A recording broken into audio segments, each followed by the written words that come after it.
All right, so the very first card we're going to create is this one, and it's kind of a 2-for-1 with this one because we're going to create this background and then we're going to use a stamp to lift some of the ink up and stamp it onto glossy cardstock. So the very first step is to use, we've got some Yupo paper here. So Yupo paper is a plastic paper. It's a synthetic paper, a non-porous surface, and we're going to put some alcohol inks on the background of it so that we can lift them up. So I've got 4 different colors. I'm using the same 4 colors throughout the class. There's one part where we're going to use some pearls, but they're all the same color scheme. So I'm just going to get some isopropyl alcohol on the back of my Yupo here. Now the one thing with Yupo is it does not like heat. So I've got, it's actually a hair tool, but it's got two different speeds on it and it's low heat. You want to use something that has very low heat to it, because otherwise if there's too much heat it's going to start melting the paper. So a heat gun would not work for this at all because it would just melt the paper. So isopropyl down, put some alcohol ink down, and now I'm just putting some more isopropyl on top of it just to get a lot on there to help it to flow. And then we're going to be using the tool to start flowing that alcohol around. And I just use it to direct it a little bit. I'm trying to get a little bit of white space left in here. And as I move this around, it's going to start drying around the edges.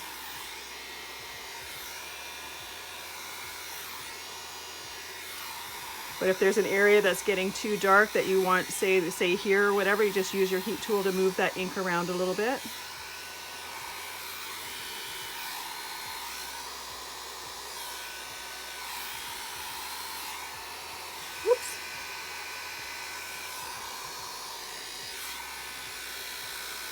And yes, if your tool catches the edge of the paper, it'll start moving like that. So you may want to use a finger to just hold it down. If some alcohol goes behind the paper, that is totally fine. And that will actually help it hold it down a little bit.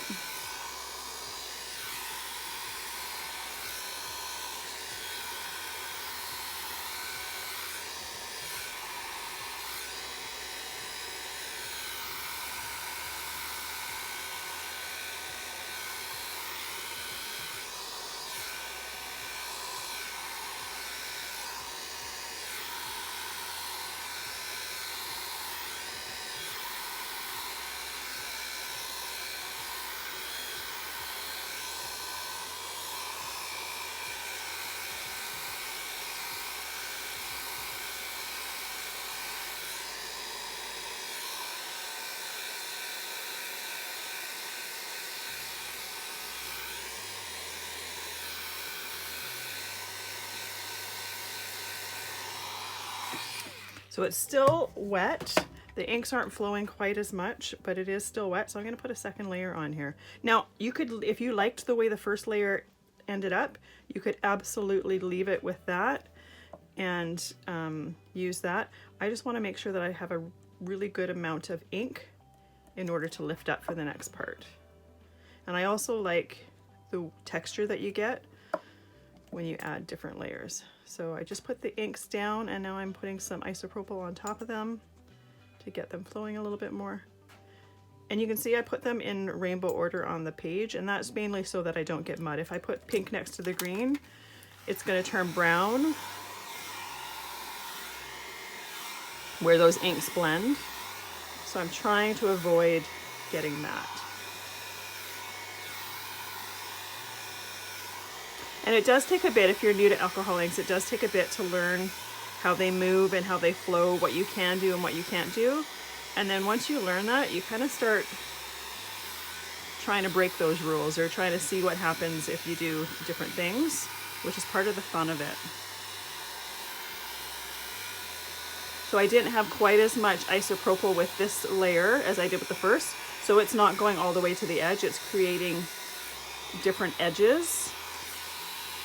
which for me is on purpose because I like the look of that. If you wanted it to go all the way to the edge, you're going to need to use more isopropyl. And just because we're doing layers doesn't mean that once it's dry, it's permanent. As soon as you add another layer, it does start to rehydrate the layer underneath, but it just builds up the ink and the color intensity a little bit. Now, I don't necessarily want that there to be just one big blob, so I'm just putting some isopropyl and I'm going to start moving it around.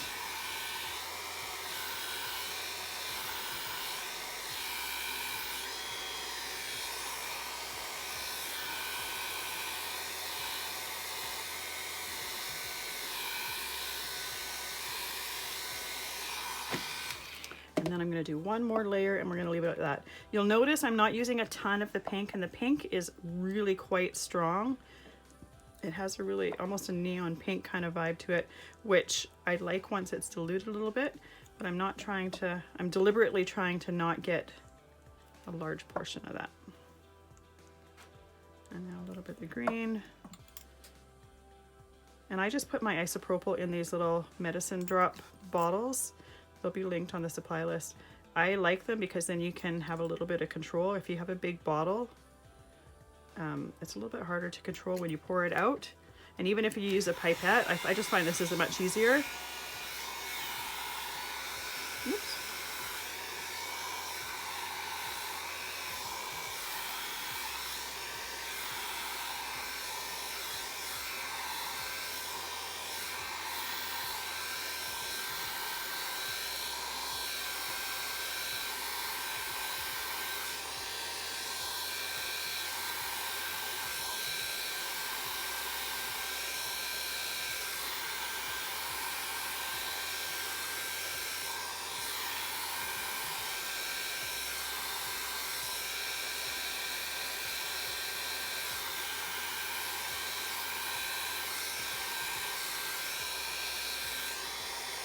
And you'll get to learn how much you need to move the alcohol inks around or whatever.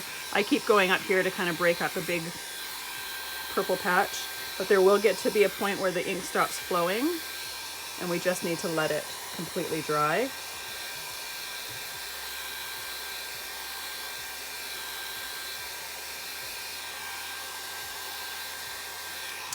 And that point is right now.